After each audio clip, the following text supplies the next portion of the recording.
Deve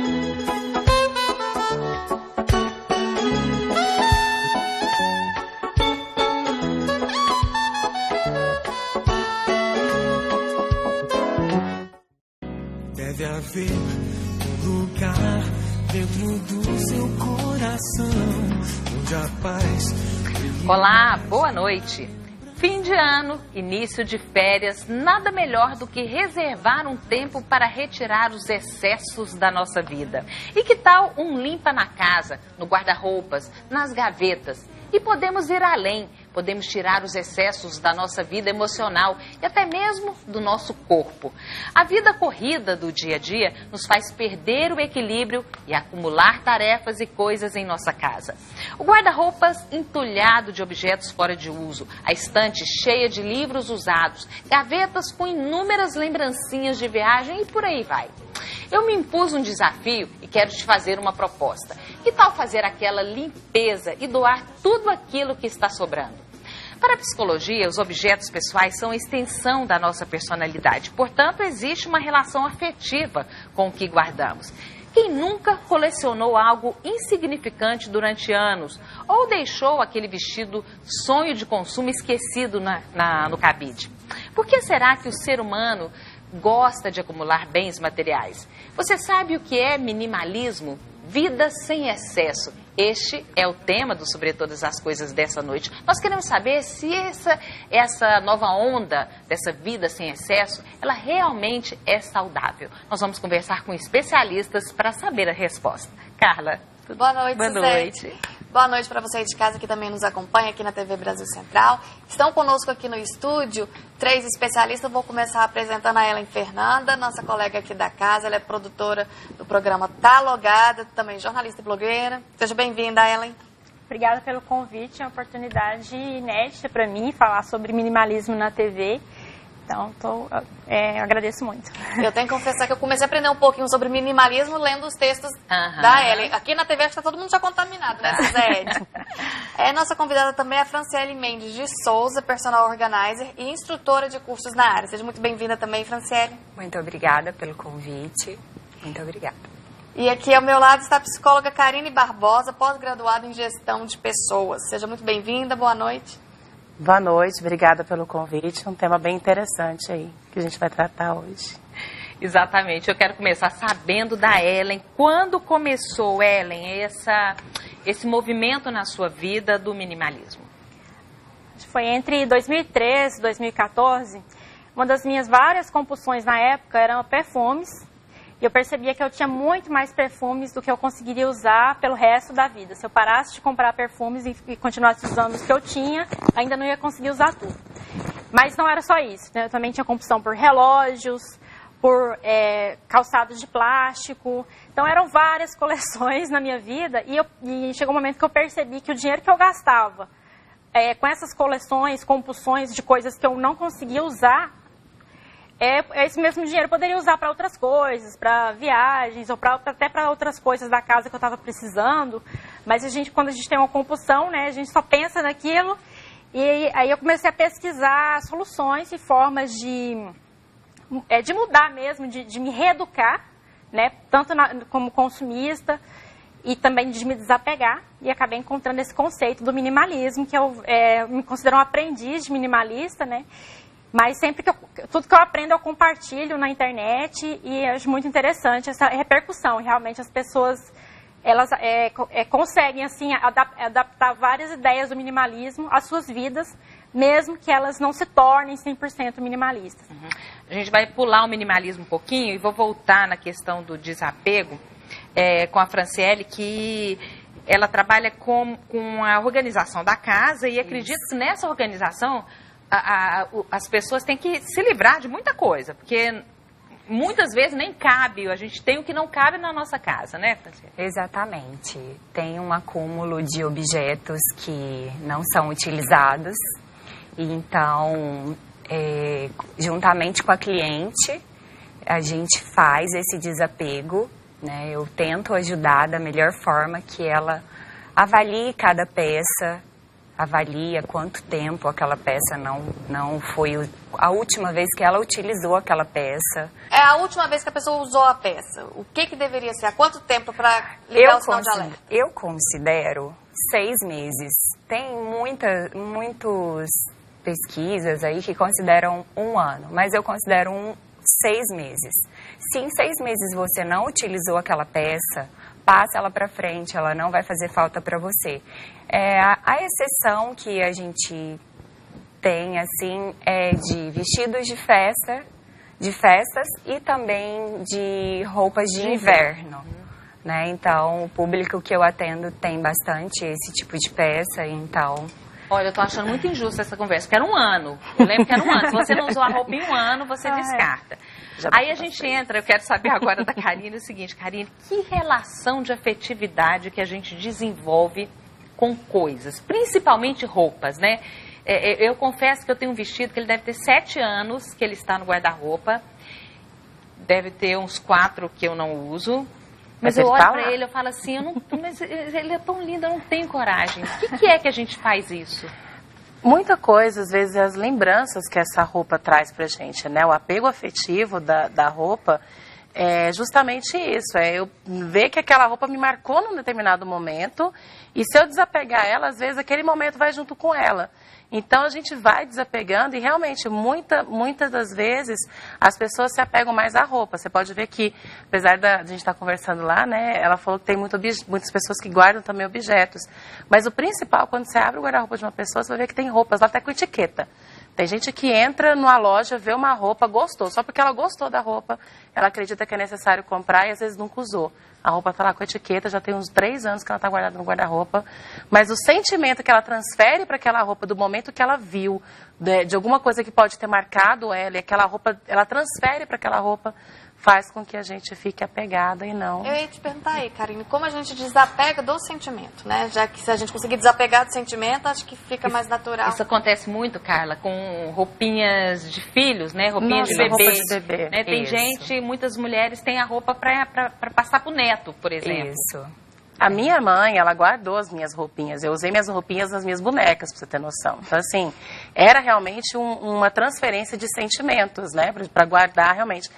E, assim, o desapego, ele vai a partir do momento que eu internalizo que aquela roupa, ela não tá mais, como se diz, ela tá ali só acumulando. Ela não tem realmente um significado. Eu não posso me apegar a coisas, né? A gente tem que entender que roupas, objetos, são coisas que também não têm sentimento. Significa para mim, mas vão ficar guardados na minha lembrança. E aquilo fisicamente acaba até trazendo transtornos para mim, né? Dependendo da situação, da lembrança que ela traz. Então, o desapego, ele vai a partir do momento que eu amadureço, que eu entendo que eu preciso desapegar, que eu preciso deixar uma parte dessa, né, lá mesmo fixada só na teoria e partir para a prática, partir para o desapego, para realmente falar, não preciso mais, às vezes está só atrasando a minha vida. Você sabe que eu já vivi uma situação, quero saber se a Ellen, que está vivendo isso, já teve isso. Eu já fiquei uma roupa 2 anos sem usar e resolvi doar. Depois que eu doei, eu queria demais usar ela. Isso acontece, não? Não, comigo não, assim, não sei, talvez eu seja...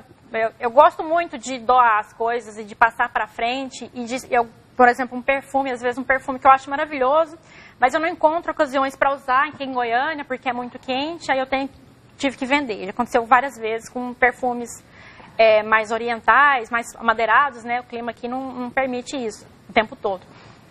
Mas quando a pessoa recebia o perfume, seja porque eu vendia pela internet ou porque eu doava, ou dava de presente para alguém, e a pessoa falava que gostava do perfume, que ia usar o perfume, eu me sentia tão bem com aquilo, que eu fui substituindo, então, esse apego aos bens materiais pela generosidade de fazer aquele produto circular e ser útil a alguém. Então, fui substituindo assim, um sentimento pelo outro, né? Um sentimento mais negativo de apego por essa generosidade.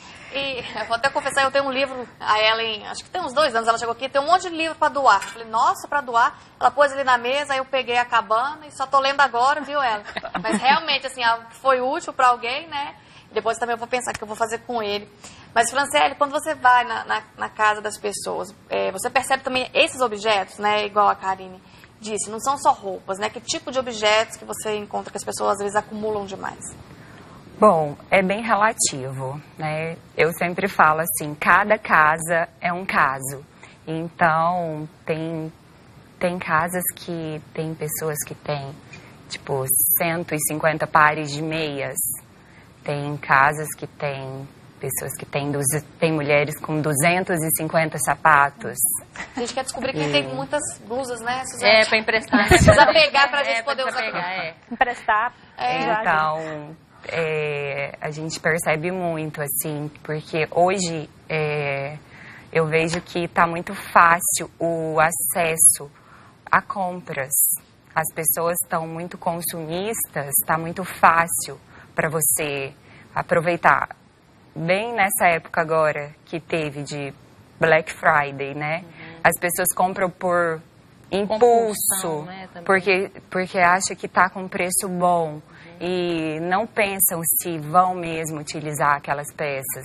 Mas, Franciele, é difícil você mostrar isso para sua cliente? Por exemplo, você chegou ali com um guarda-roupa que deve ter peças de 20 anos ali, que não são usáveis, não serão mais usáveis, e a pessoa tem dificuldade em desapegar dela. É difícil esse convencimento? Sim, é bem complicado. Então, a gente estava até conversando, a gente precisa fazer um trabalho.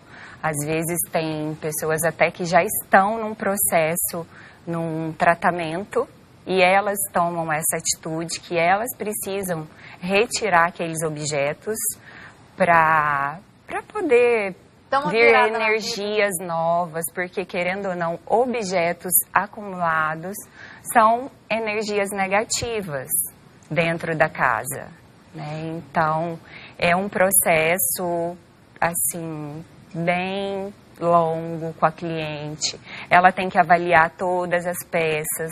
Então, a gente faz toda essa avaliação, mostra peças que estão sem botões, calças que estão rasgadas, peças que estão rasgadas, aí ela vai decidir se aquela peça vai para o conserto, se aquela peça vai para doação, então essa decisão é da cliente. Na casa de um cliente eu não tomo nenhuma decisão em relação ao desapego. Eu apenas juntamente com a cliente eu tento que ela retire essas peças, né, que ela avalie para que elas sejam retiradas, para que seja feita a organização, né? Karine, eu queria te perguntar em relação a essa questão do sentimento, né, que a gente já conversou, porque eu também tenho a impressão seguinte, quando você tem também as roupas de um parente muito próximo que faleceu. Eu acho que a dificuldade do desapego é bem maior. É bem maior, né? Eu cito até um caso, minha mãe faleceu em 2012 e eu fiquei com uma blusa dela branca que eu usava na gravidez. A blusa já estava sem botão, a blusa já estava rasgada e só recentemente que eu consegui doar, eu doei a blusa. É mais difícil quando tem esse ente querido que faleceu? Muito mais porque é uma representatividade da pessoa ali para você. Então, você desfazer daquela peça é como se você estivesse desfazendo da última lembrança ou da última memória que a pessoa esteve, né, com aquele objeto em mãos ou no corpo dela. Eu também conheço, em família mesmo, tem uma tia que o nosso parente já morreu há mais de 30 anos e até hoje ela tem a roupa dele, né? Então, assim, o processo de desapego, e ela fala, eu sinto, né, quando eu vejo, eu sinto como se ele estivesse presente. Então, realmente, a questão do sentimentalismo, a transferência sentimental para um objeto, seja ele para uma roupa ou para um objeto que ele utilizou, às vezes até tem pessoas que guardam escova de cabelo, escova de dente, porque, assim, realmente é uma transferência muito forte, né, que acaba fazendo principalmente questões de perda de entes queridos. Então, é questão de trabalhar. Aí não é só a questão de você chegar e falar assim, não, desapega. Não, não é isso. É questão de trabalhar, igual ela falou, precisa realmente todo um processo de terapia, né, para a pessoa entender que não é aquela roupa ou não é aquele objeto que vai fazer com que a pessoa permaneça viva para ela, né? Mas sim a questão das memórias, das lembranças, né, de toda a vivência que ela teve. E aquilo ali é uma representatividade que uma hora realmente vai se desfazer. Né? Karine, mas essa questão do minimalismo, como a Ellen colocou, é uma coisa muito ampla. Não é só uma questão de você se desapegar e você começar, se eu tenho 10 relógios, a partir de agora eu vou ter um. É um estilo de vida. Você para você viver esse estilo de vida, você precisa parar de acumular, de comprar. Que é um ato, o ato de comprar é um ato que não é só ir ali comprar, ele tem um envolvimento emocional muito grande nisso, total, né? Com certeza. Não é uma coisa fácil. Não, de jeito nenhum. É igual eu falei, às vezes a gente compra pela compulsividade mesmo, é a necessidade de comprar. Às vezes eu não vou usar, mas eu tenho que comprar, eu achei bonito, eu estou me apegando àquilo ali. Se eu não comprar, eu vou para casa, eu fico pensando naquele objeto o tempo todo. Então, a necessidade da compra é uma compulsão que às vezes pode virar uma doença, né? E isso realmente é de fato preocupante, justamente por conta... Nós vivemos uma sociedade muito consumista, né? Que assim, a todo momento está aí precisando consumir, comprar, e às vezes, igual eu citei recentemente, as pessoas não acabam nem usando. Eu tenho uma tia mesmo que ela me deu um sapato que ela nunca comprou, que ela nunca usou. Ela achou bonito, não serve nem no pé dela. Mas ela achou bonito e aí ela falou que não ia usar e mandou o sapato para mim. Então, assim, é a necessidade do comprar, do consumismo. É eu me sentir aliviada, uma coisa que não é necessária, mas me alivia sentimentalmente. Tira aquela ansiedade que eu tenho daquele momento, às vezes, que eu estou vivenciando. Então, se às vezes eu passo por algum processo ou de perda, ou algum processo de nervosismo, ou alguma crise... Tem muita gente que se alivia comprando ou o simples fato de estar consumindo algo. É tão interessante que a pessoa, quando ela quer comprar, ela arruma tanta desculpa. Arruma. Né? Não, mas eu preciso demais, eu não tenho e tem, né, Ellen? Na prática, o que significou o minimalismo na sua vida? Você falou do sapatinho de plástico, do relógio e do perfume. Mas abrange muito toda mais, a sua né? vida? Isso, porque, assim, como ela falou, a gente tem essa necessidade de comprar o tempo todo porque nós somos estimulados a comprar. Então, a gente muda muito, quando a gente quer se tornar um minimalista, a gente tem que mudar muita coisa na vida, até para fugir desses estímulos. Por exemplo, eu não assisto TVs comerciais. Eu só assisto TV Cultura, TV Brasil e conteúdo pela internet. Eu não assisto TVs que tem propaganda. Já fugi desse estímulo, porque realmente passa muita propaganda e a gente nem percebe mais. Aquilo ali já está no nosso subconsciente. Então, de repente, a gente está desejando produtos que a gente nem sabe por que a gente está desejando. A gente confia numa marca que a gente nunca usou, mas é de tanto assistir comercial dela na TV. Então, isso realmente faz uma diferença muito grande. Na internet, sempre usando aplicativos, extensões para diminuir a quantidade de propaganda, né, nos sites. E shopping, eu era viciada em shopping, eu andava muito no Flamboyant, Goiânia Shopping, todos os shoppings de Goiânia. Eu conheci, hoje eu nem conheço todos os shoppings mais, porque já tem uns 4, 5 shoppings de Goiânia que foram inaugurados e ainda não fui visitar, porque eu já mudei esse hábito de ficar batendo perna em shopping para saber as novidades, porque também tem muito estímulo. Então, assim, realmente é um estilo de vida. Você vai mudar muita coisa para ter uma vida mais saudável, mais focada naquilo que você realmente pelo qual você realmente se interessa, seus projetos de vida, né, aos seus hobbies, família, aquilo que é importante de verdade. Acho que porque a gente reclama que não tem tempo, a gente acaba achando tempo, né? Porque aí você prioriza realmente. Prioriza, exatamente. Tem muito a ver com prioridade, minimalismo, né? Tem até um tweet interessante de um minimalista dos Estados Unidos que eu li essa semana. Quantas abas você tem aberto na sua vida, né? Assim como a gente abre abas no navegador do computador, a gente abre muitas abas na vida e não dá conta de tudo, né? E o consumo tá incluído nisso, assim, todas as abas têm um pouco de consumo, né? Bom, eu queria que a Franciele falasse pra gente o que é o trabalho do personal. Explica pra gente como é que ele começa, o que é que você passa. Então, eu sempre faço uma visita de avaliação na casa do cliente e após a aprovação após a aprovação da dona de casa, da cliente, dona, que ela aprova, né, aquele orçamento, eu começo o trabalho. E então, assim, eu retiro todas as peças. Se a cliente está disposta, porque tem aquelas clientes que não estão dispostas, elas nem ficam em casa, elas já avisam que não vai ter desapego, que elas já fizeram antecipadamente. Então, eu começo a organização retirando todas as peças, a funcionária faz a limpeza do armário enquanto eu categorizo as peças e volto para os armários. Então quer dizer que contrata não necessariamente para desapegar, só para organizar. Sim, tem sim aquela parte que não tem nenhum tipo de desapego. Existe sim. Lógico, querendo ou não, eu vou, se a cliente não está, eu avalio a peça, porque às vezes ela não vê que aquela peça está com algum probleminha, então eu deixo separado, ela vai decidir, como eu disse, o que vai ser, como vai ser destinada aquela peça, se vai para o conserto ou se vai para doação. Então esse é ela mesma que vai decidir. Eu acredito que no momento que você tira todo o material, não só a roupa, né? Você vai organizar uma sala, uma estante, você vai perceber que você tem muito mais coisas que você nem lembrava que tinha, né? Sim, tem muitas clientes que quando a gente vai tirando, daí elas... Nossa, não lembrava dessa peça, não lembrava. E então, se ela não lembrava, é porque não faz falta, né? Então, assim, tem muitas peças guardadas lá no fundo da gaveta que, igual ela disse, com etiquetas que comprou naquela promoção, que acha que um dia vai ter o momento de utilizar, mas não lembra. Então, é aquela coisa, se ela não está vendo a peça, ela não lembra e ela não usa. Então, eu faço uma organização funcional, prática, para que as clientes vejam tudo que tem, para que elas possam usar.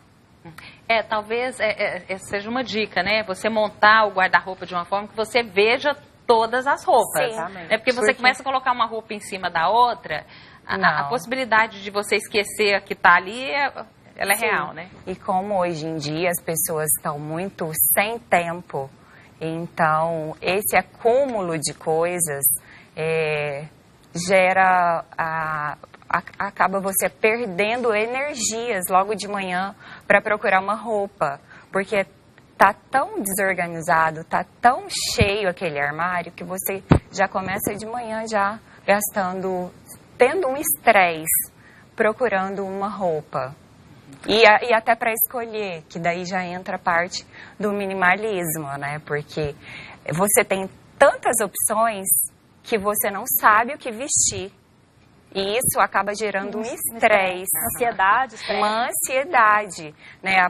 Você tem uma festa amanhã e você fica naquela ansiedade, qual roupa que eu vou usar, qual roupa. Então, se você tem muitas opções, você fica, né, gerando isso, essa ansiedade. Eu conversando hoje sobre esse tema, discussão desse tema, uma pessoa disse para mim que estava vivendo esse momento e que o filho estava ajudando a se desapegar das coisas, né? Aí o filho chegou pro pai e falou assim, escolhe 3 peças de calça e 3 peças de camisa que você mais usa. Aí ele foi e pegou, assim... Aí ele tirou uma dessas 3 que você mais gosta e mais usa, essa aqui vai ser a primeira que você vai desapegar.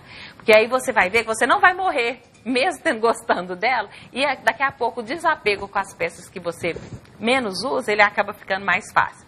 Mas a gente vai fazer nosso primeiro intervalo comercial, daqui a pouco nós voltamos e eu quero saber da Ellen, o que mudou na vida dela depois disso. Já, já. Onde a paz brilhe mais que uma lembrança. Sem a luz que ela traz, já nem se...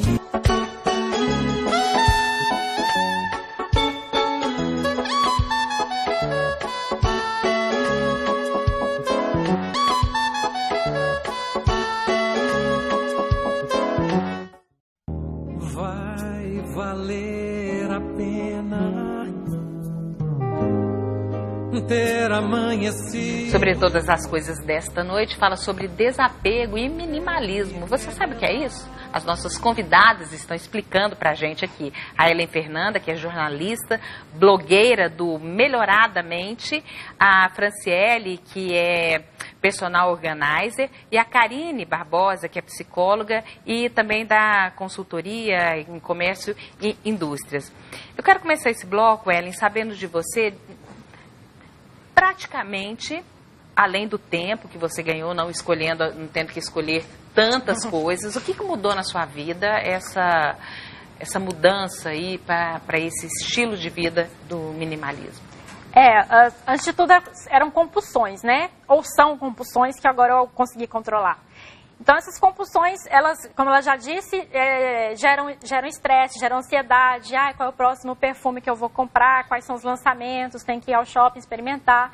Então, gera todo uma movimentação de vida em torno do vício, né? Daquela obsessão por consumo.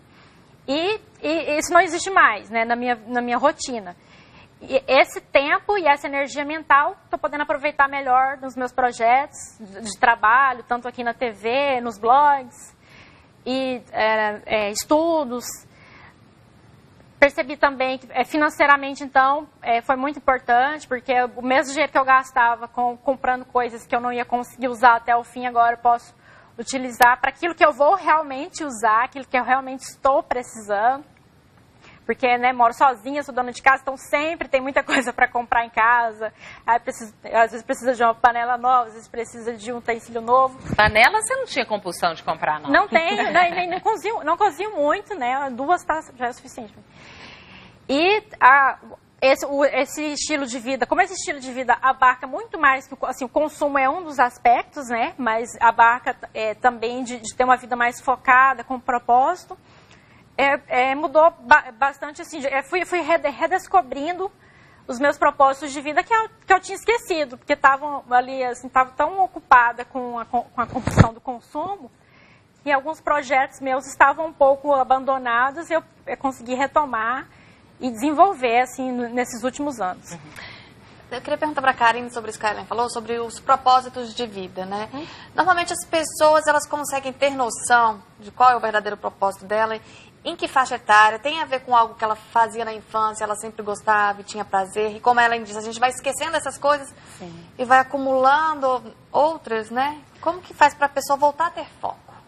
Hoje em dia, devido à correria, né, que nós temos, infelizmente a maioria das pessoas não tem esse foco, né? Não tem essa percepção, essa maturidade, né, qual que é o meu propósito, aonde eu quero chegar, o que eu preciso, né? Qual que realmente, o que vai de fato agregar na minha vida. Então, assim, não tem como eu te falar, existe uma faixa etária X. Normalmente, né, quando as pessoas amadurecem bastante, já na fase dos seus 40, 45 a 50 anos, já é uma fase de amadurecimento, que as pessoas já realmente, né, começaram a delinear, já tem um processo de vida já desenhado, né?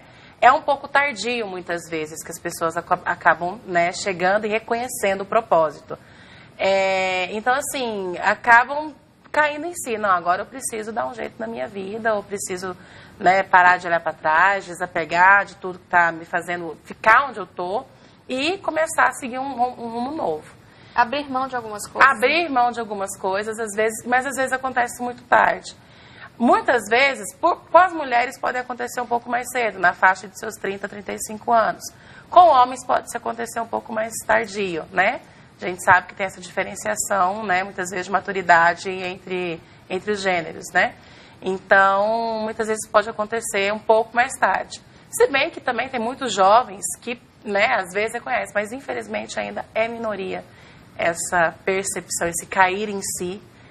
Na juventude ainda é muito pouco. Eu acho que esses movimentos têm muito a ver também com a preocupação com o meio ambiente que o mundo hoje, de uma certa forma, status, tem, né? É o ambiente, o status que você vive, o meio em que você está inserido, muitas vezes acaba fazendo com que tenha esse tipo de compulsão. Porque ela tem tantos pares de sapato, eu tenho X, ela tem Y, então eu preciso superar o que ela tem. Karine, mas né? se por um lado a gente tem pessoas que têm compulsão por objetos que trazem uma beleza em si, um sapato é uma coisa bonita, um vestido, um relógio. Outras acumulam objetos sem esse significado, né? Por exemplo, pessoas que guardam, eu conheço pessoas que guardam caixas do que você compra. Você comprou, você tirou o seu relógio da caixinha, a pessoa não consegue jogar aquela caixinha fora.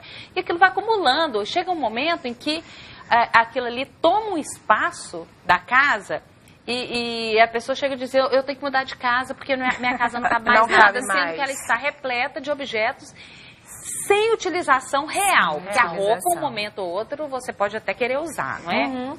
Mas às vezes é muito aquela questão do pensar. Isso aqui pode ser útil em algum momento para mim, então eu vou guardar. Ou então, não, essa aqui é a caixinha do relógio que eu ganhei de presente de tal pessoa. Eu vou guardar porque ela tem um sentimento, ela tem um significado para mim. Então, mas pela caixinha? Pela caixinha. Às vezes tem gente que guarda... Porque pelo relógio ainda dá para entender, né? Mas... Tem gente que guarda pétala de rosa que ganhou há 20 anos atrás. Sim. Eu conheço pessoas que guardaram um botão de rosa dentro de Bíblia para realmente, como se diz, guardar a lembrança daquele momento em que ela ganhou aquela pétala de rosa. Então, assim, a transferência sentimental que a gente tem pelas coisas é muito grande. Em alguns casos, falando sobre sentimentos, quando a gente está fazendo a organização e a cliente está junta, a gente cria uma caixinha de sentimentos ou uma caixinha de lembranças.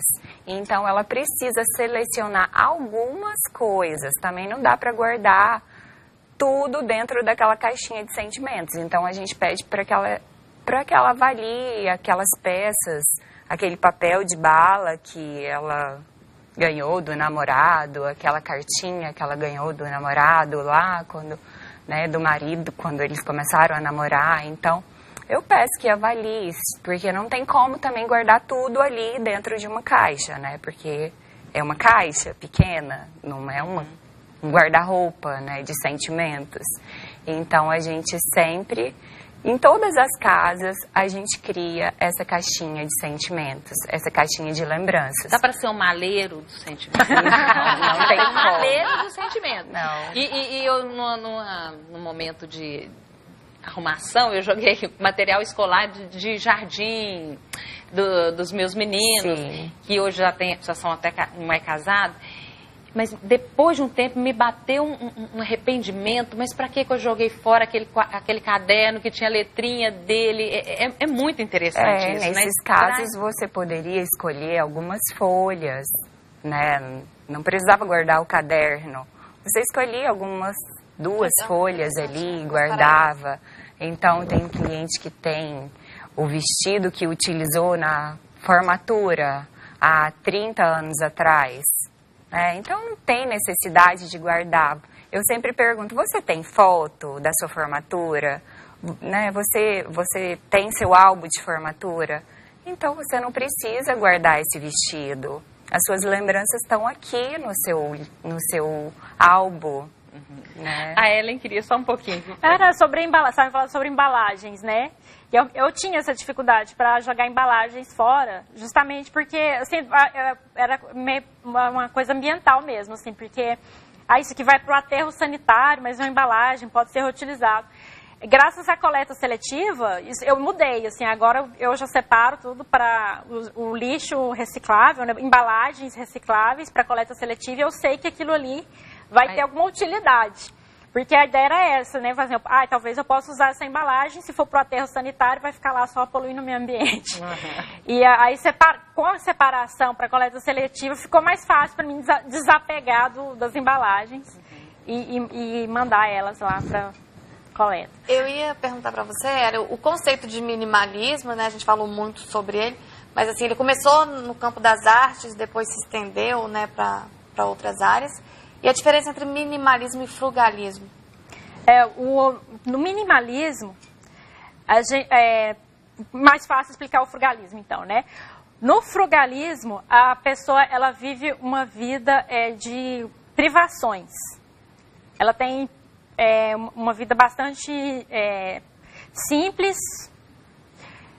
E assim, eu vou até usar essa palavra julgando, porque fui criado no conforto, mas eu diria dificuldades até, porque geralmente são pessoas que vão morar numa comunidade rural ou numa comunidade alternativa e vão ter uma dificuldade para acesso a determinados alimentos. Que não tem nada que é internet, seu, é tudo... às vezes, se for uma comunidade comunitária, não vai ter a noção de posse. Mas mesmo se for uma família sozinha, vai estar longe da internet, longe de televisão, longe de tecnologia. É um estilo de vida, assim, lembra muito o estilo de vida rural, né? Que muitas dos nossos antepassados tiveram, né, de morar na roça, longe da cidade, longe de acesso, longe de cinema. E o frugalista, ele escolhe, assim, não seria se passar necessidade, seria o termo correto, mas ele escolhe ter o mínimo possível para sobreviver. Ele, assim, isso é suficiente para eu sobreviver, então é só isso que eu vou ter. No minimalismo é diferente, porque no minimalismo a gente busca assim, o conforto, uma vida confortável, agradável. Minimalistas, pelo menos todos que eu conheço, são altamente tecnológicos, e internet, tem acesso a cinema, televisão, mas eles escolhem bem o que eles vão acessar no meio daquilo tudo, né? Acho que a gente pode fazer analogia, que a Ellen disse que ela é minimalista e ela escolhe os programas de TV, né? Ela não vê programas comerciais. Não vejo os comerciais. Já o frugalista nem televisão teria. Nem televisão teria e dependendo de onde ele morar, nem energia elétrica ele vai ter acesso. Os frugalistas existe hoje em dia, porque as pessoas, ninguém é obrigado a seguir uma receita, porque não é religião, não é um dogma, né? Mas hoje em dia é muito comum ver pessoas que mesclam conceitos do frugalismo com o minimalismo e com o nomandismo, né? Que é ser nômade. Tem no documentário Os Minimalistas, tem um exemplo de um rapaz que ele tem uma vida que ele trabalha viajando, manda os textos pela internet, que ele é redator e fotógrafo, e a mala dele, assim, é o que eu carrego para vir trabalhar todo dia. É uma super, sim, assim, frugalista. É bem interessante. É muito interessante. Então, ele mesclou minimalismo com frugalismo com essa vida nômade, porque ele não tem casa também. Ele usa o Airbnb e cada cidade ele fica num lugar diferente. Ô Ellen, você é super ligada à tecnologia, a gente sabe disso. Você tem quantos celulares? Celular só um? Só um. Quantos computadores? Ela tá querendo te pegar. Tem um de cada. Tem um computador, um celular, um tablet. Uma televisão? Uma televisão. Um de cada só. Sempre teve. Você nunca teve compulsão também por produto de tecnologia? Eu acho que se eu fosse mais rica, talvez eu tivesse passado por isso. Porque são muito caros, né? Quando eu quero trocar celular, eu vejo os preços. Nossa, gente, é muito caro. É muito dinheiro, assim. Aí eu penso assim, não, talvez fosse melhor viajar do que comprar um celular novo. Ó, a Ellen já está contaminando, porque eu fico pensando assim, por que numa casa você precisa, às vezes, ter 5 televisões? Né? Para mim é mais fácil morar sozinha, facilita, né? Ter um de cada, porque não tenho com quem dividir, então é tudo meu o tempo todo. Uhum. Né? Mas realmente, né? Às vezes numa família maior, talvez 2, 3, né? A gente tem que sempre analisar cada situação. Tá, nesse mundo politicamente correto, Karine, é totalmente errado você dar vazão a um sonho de consumo? Não é totalmente errado, desde que ele não se torne uma compulsão, né? Desde que a gente não deixe com que aquilo se torne algo que seja uma necessidade de vida nosso, né? Ter o nosso sonho, correr atrás, buscar, isso é importante. Mas desde que eu torne esse sonho um vício, uma compulsão de realizá-lo, ou alguma coisa que vai trazer transtornos para mim, aí já é uma coisa que pode vir prejudicar muito. Uhum. Franciele, uma curiosidade, por que você entrou nesse mundo, né, de organização? O que te motivou também a ser uma personal organizer? Como que você era na adolescência? Sim, eu me lembro desde criança, eu sempre fui muito organizada. Eu sempre tive... eu chegava da escola, eu tinha o meu local de guardar minha mochila, eu tinha meu local de guardar o meu tênis de ir para a escola, que aquele tênis era de ir para a escola, ele não era de ir para um aniversário. Então, eu tirava meu uniforme, porque eu tinha um uniforme para minha mãe lavar, para eu utilizar no outro dia. E meus brinquedos eram sempre muito, muito organizados. Quando ia alguma amiga para casa que a gente brincava, eu não deixava ela ir embora sem primeiro a gente organizar tudo. Olha, a mãe deveria adorar, né? A mãe da criança visitante. De repente vai pôr em Então, prática. eu sempre falava, não, você vai me ajudar primeiro a organizar os brinquedos antes de você ir embora. Então, eu sempre fui muito organizada, sempre. E isso me incomoda muito, a desorganização me incomoda muito, muito. Já chegou um ambiente que você teve que sair? Porque estava muito desorganizado? Você não conseguiu ficar? Assim, ambientes da casa de algum cliente? Não, assim, mas... Porque assim, quando eu chego na casa de um cliente, o cliente já fala assim, ai, não repara a bagunça. E assim, eu já estou super acostumada. Lógico, tem casas que às vezes, assim, assusta, mas eu sempre mantenho a mesma feição, né? Para mim, tudo normal. Esse é meu trabalho. Então, às vezes, abre aqueles caninho que ele tá assim, ó, ele quase cai, tá caindo as coisas. Abre um armário para mostrar o que tem ali para ser organizado, as coisas começam a cair. E assim, eu mantenho a mesma feição sempre, né? Para mim tá tudo normal. Esse é meu trabalho, de estar ali ajudando a organização, porque também quando parte da cliente me chamar para fazer para esse trabalho, é porque também está incomodando. Às vezes ela, às vezes a família, às vezes tem casamentos que estão assim para terminar pela desorganização da casa. Então, tem muitos fatores. Franciele, você colocou pra gente, antes do programa começar, que você ensina alguém da casa, quando você está organizando, a manter aquela organização. Mas dá para transformar um desorganizado num organizado? Por exemplo, uma pessoa que não tem, nunca foi organizada, que sempre teve o hábito de nem se importar com isso. Dá para transformar essa pessoa? Sim, dá sim para transformar. Lógico que não é um processo de um dia para o outro. É um processo, né? Um dia de cada vez, a pessoa vai melhorando, né? Então, sempre eu tento, de alguma forma, fazer com que aquela organização que eu fiz seja mantida. Então, vai ter uma pessoa responsável. Ou, na verdade, assim, todos os moradores da casa precisam estar envolvidos. Não é somente a pessoa que me chamou. Então, envolve os funcionários da casa ou a funcionária e também os moradores. Então, mas quando eles veem tudo organizado, eles se sentem até mal de deixar coisas fora do lugar. Eu sempre tenho relatos de clientes em relação a isso, que, querendo ou não, contamina a família. Então, mas assim, um desorganizado pode se tornar uma pessoa organizada, sim, mas é um processo lento, né? Então, eu já tive cliente, ai, mas o meu marido, eu não sei mais o que eu faço, ele sempre chega e deixa tudo fora do lugar, joga uma coisa para um lado, joga coisa para o outro, meus filhos chegam da escola, saem jogando uma coisa para cada lado. Então, isso aí é esse processo que você vai sempre estar falando, explicando.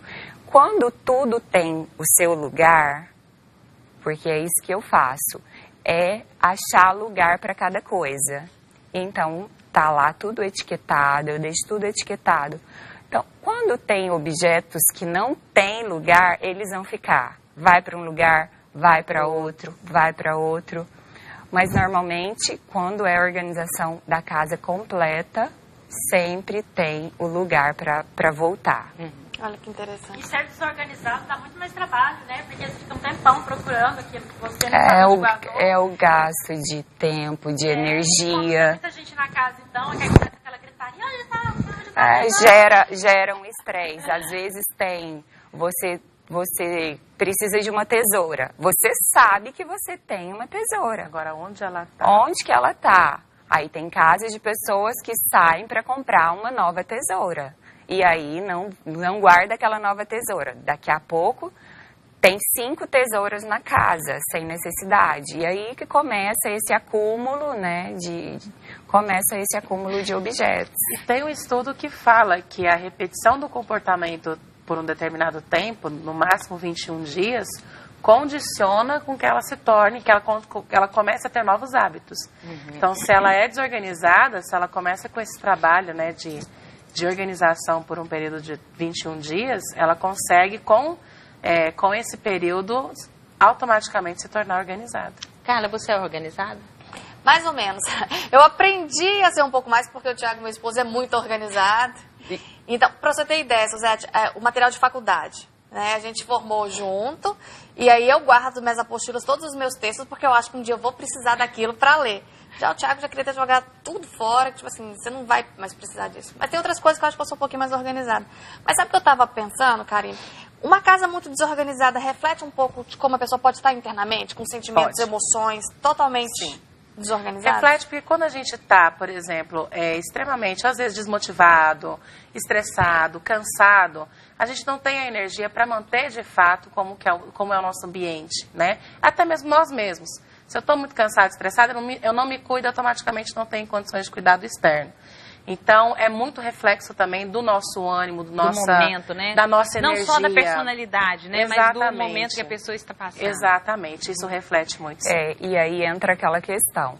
Se a sua casa está desorganizada, a sua vida fica desorganizada. E aí não entra só a questão da desorganização material, entra também a desorganização financeira, Sim. né? Então, é todo um contexto que você acaba generalizando. Não entra a desorganização só num ponto, você acaba se desorganizando em vários outros. Eu vou chamar intervalo, daqui a pouco eu quero saber uma coisa. Você, Franciele, arruma, você vai achar a tesoura que está perdida em algum lugar. Eu quero só saber se você vai escrever em algum lugar onde você guardou essa tesoura. Porque as pessoas vão continuar sem encontrá-la. Já, logo após o nosso intervalo. Ninguém ensina, a gente sente, ninguém combina.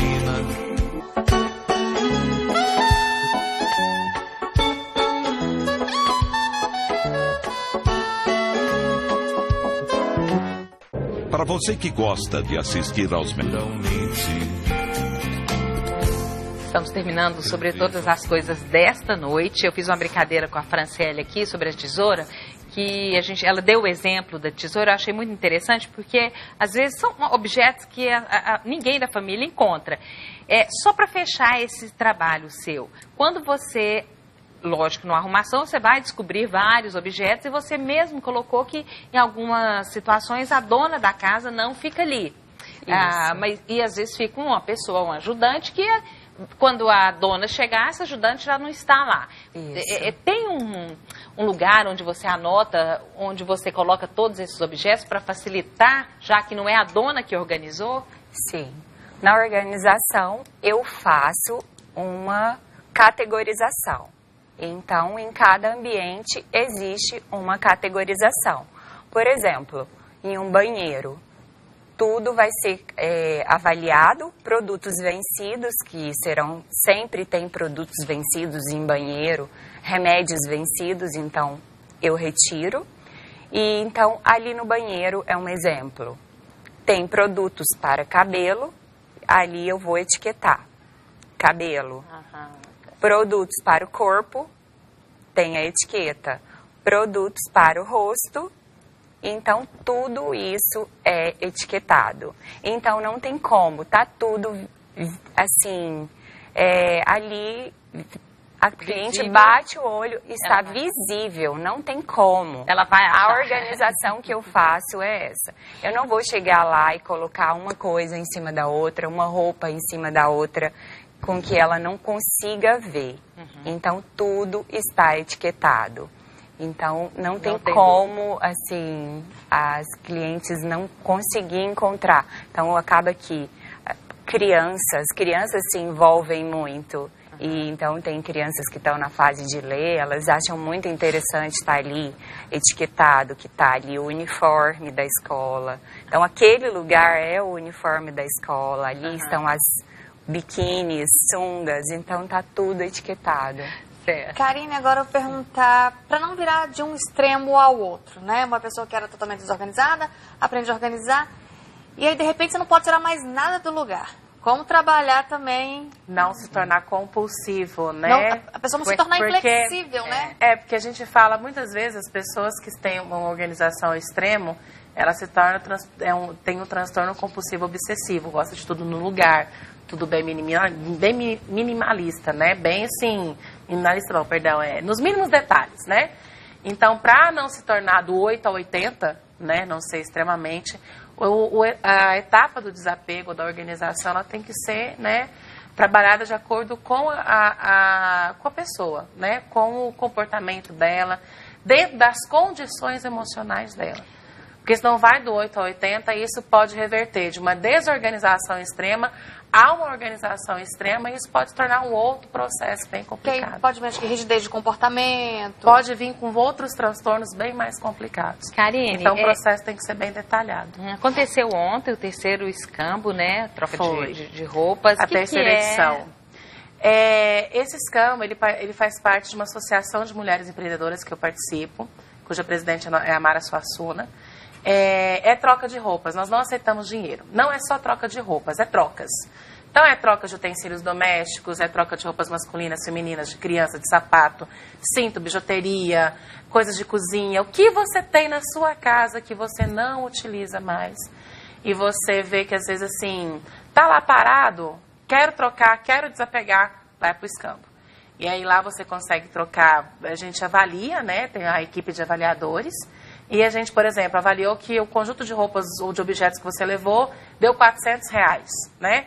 Na nossa moeda que a gente fala é 400 BPWs. E aí você tem o direito de ir lá e escolher objetos e roupas pelo valor de até R$400. Já deu briga? Já pra deu. valorizar. Nossa senhora, já deu briga. Não, meu vale mais. A gente já teve que fazer leilão de roupas boas, porque assim, todo mundo queria aquela roupa. Então, porque assim, são roupas de qualidade. Essa blusa, por exemplo, é do escambo. Eu desapeguei de algumas coisas que eu tinha, levei, é da última edição. Desapeguei, levei, consegui trocar. Então, assim, bem bacana. Essa foi a última edição desse ano. E é tão bacana que as pessoas, elas percebem esse processo de compulsividade, de desapego, que na primeira edição que nós tivemos, foi no Parque Flamboyant, e tinham pessoas que vinha aquele processo de troca, e que moravam ali perto, ia até em casa, lembrava de roupa que não usava mais, só para trocar por objetos que ela tinha interessado ali no momento da feira. Então, quem tiver interesse, como esse ano nós já tivemos a última edição, nós teremos mais para o ano que vem, é só entrar no endereço e acompanhar. Qual é o endereço? Fala aí pra gente. bpwgoiania.com.br. É só seguir lá que vai ter todas as informações para o próximo evento. Certo. Ellen, o seu blog, com as pessoas interessadas em conhecer um pouco mais sobre essa nova onda, né? Não sei se a gente pode chamar. Na verdade, é nosso blog, né? A Carla é uma das redatoras, inclusive. É o Melhoradamente, www.melhoradamente.com. Nesse blog, eu, a Carla e outras redatoras estamos compartilhando dicas de automelhoramento, minimalismo, aceitação, relacionamento. Então, é um blog muito interessante. Vale a pena conferir, porque a gente está compartilhando ali nossas próprias experiências. Tá certo. Só ressaltar uma coisa. E quando a Ellen fez o convite, interessante que é um blog voluntário.